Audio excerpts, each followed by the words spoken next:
Electric cars are rubbish for high mileage users. How many times have you heard that? Now, if you're talking about something like this, my 2025 Citroen Ami, you might have a point. Let's be honest, it's designed for local short journeys and sort of running around town, and it's absolutely great at it when it works. If you haven't seen videos about this car and how broken it is, you might want to catch up on those. But I don't believe that it's true that electric cars are useless if you're a high mileage driver. And in fact, I'm going to prove it to you.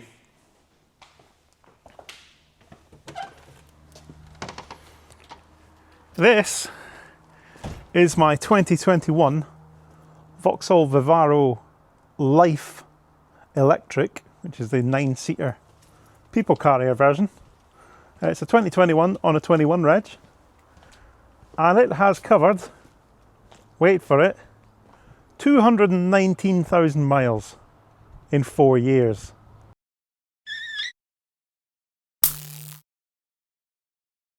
Just to show you that I'm not joking, it has 219,044 miles on the clock. So what's going on here then? How did this manage to rack up quite so many miles in such a short amount of time?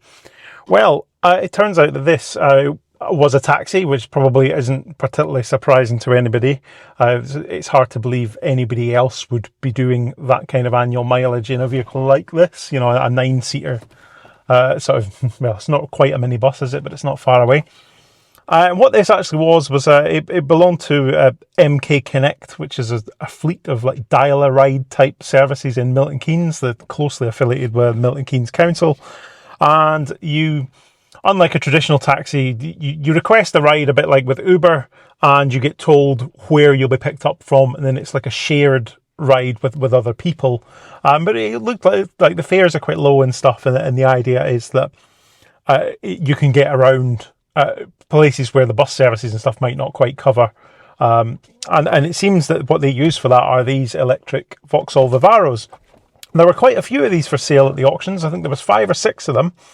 They all had, I think the lowest mileage one was 180,000 miles. They all had between 180 and 230,000 miles. I wanted to buy the highest mileage one, which was this one. It had 232,000 miles on the clock, but unfortunately it got away from me in the bidding. This one was a little bit cheaper because it was a grade 5 for the cosmetics. I don't think it's actually that bad. So let's take a quick look at what it looked like when it turned up. I've cleaned it up a little bit since. So obviously we have a quick walk around it here, and you see that, yeah, you can see where all the sort of stickers and stuff were when it was branded up for MK Connect, and there's a few little dings and scrapes, and obviously the steel wheels are pretty rusty, but on the whole, it's not in bad condition.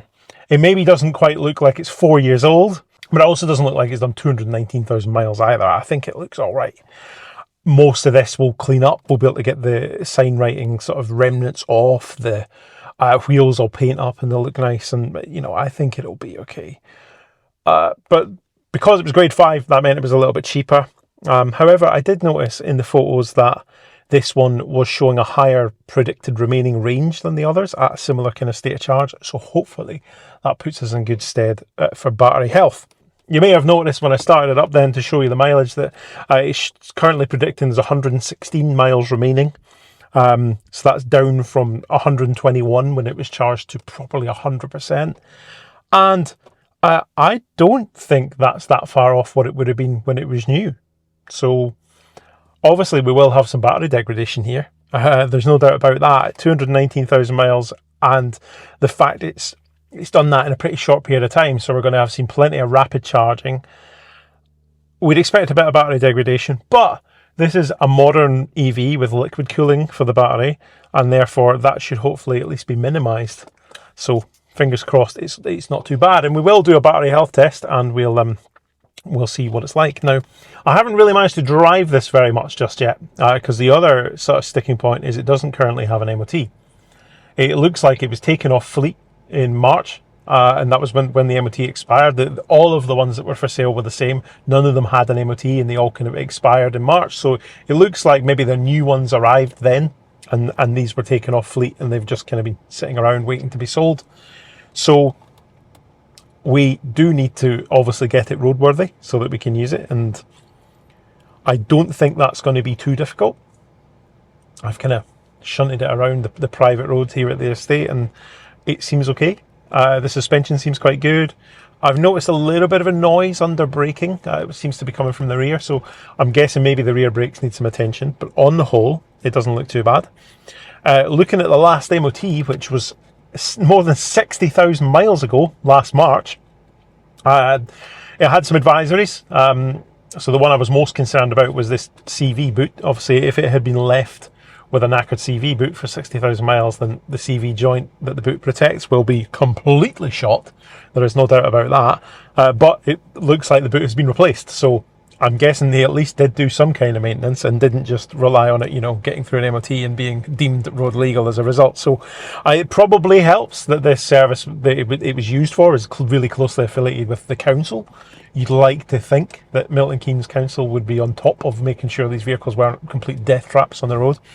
So hopefully that means getting it through an MOT isn't going to be too difficult. We're going to obviously need to check it over and make sure that it's all up to standard before taking it in for a test, but I'm reasonably confident that it's going to be okay. It seems to drive quite well.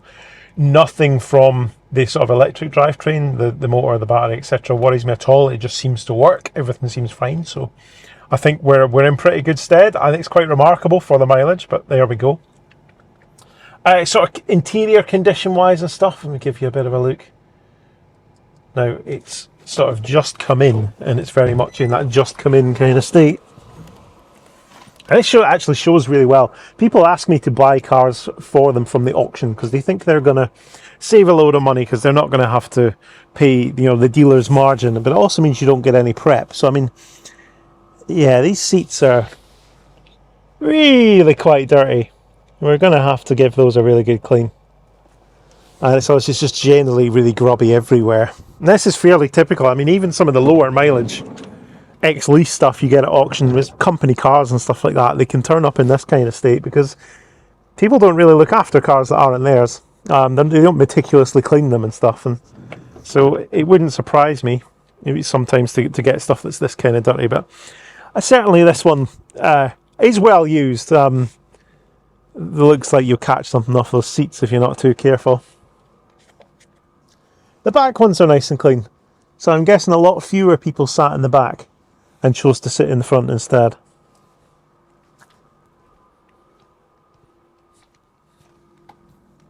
And then round the back, now see, I don't really like that we've got the big tailgate on this. I much prefer barn doors, but obviously that's because I come from the point of view of wanting to actually use this as a van, not particularly as a people mover. But we've got plenty of space in here. It's a big old bus.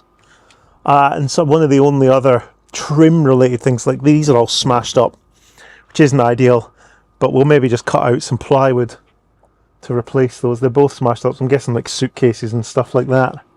Spell the end of those. I've got my nice shiny new number plates on there already. Helps make it look a little bit better, taking some of the decals off.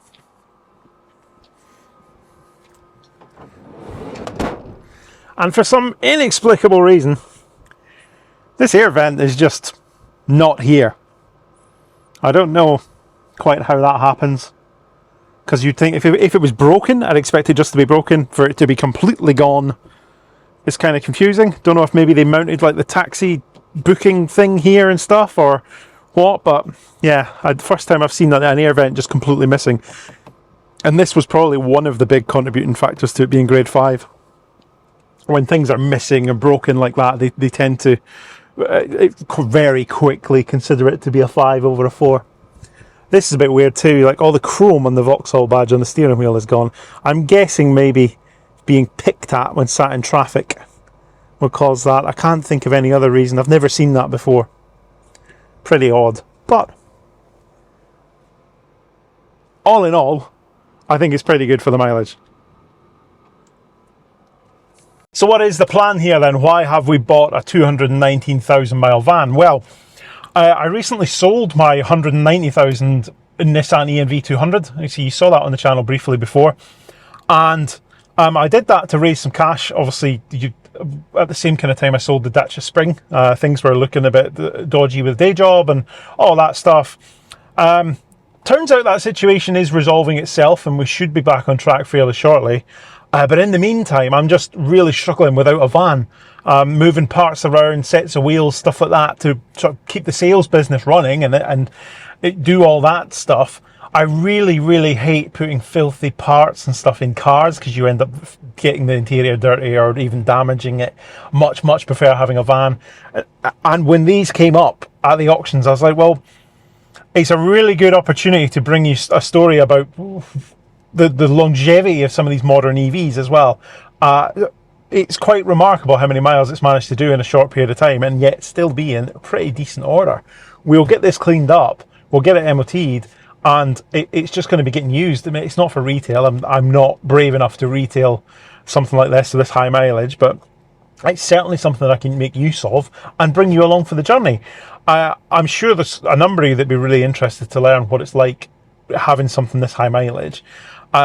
We will obviously answer the battery health question pretty shortly. I've not got the dongle with me for the battery health certificate, but I will do that and we'll see what the state of health is.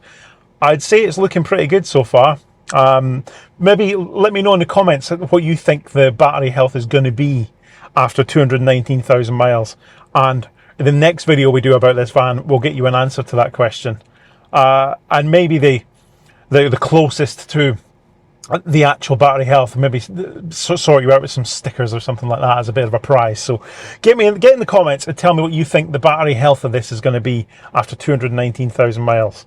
I think it'll be quite interesting to see what the sort of popular opinion is versus reality when we actually scan it and do a health check on it.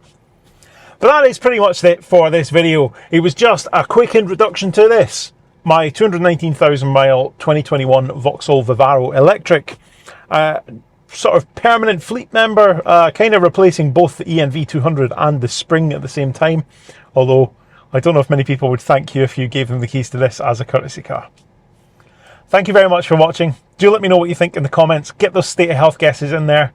I'll see you next time.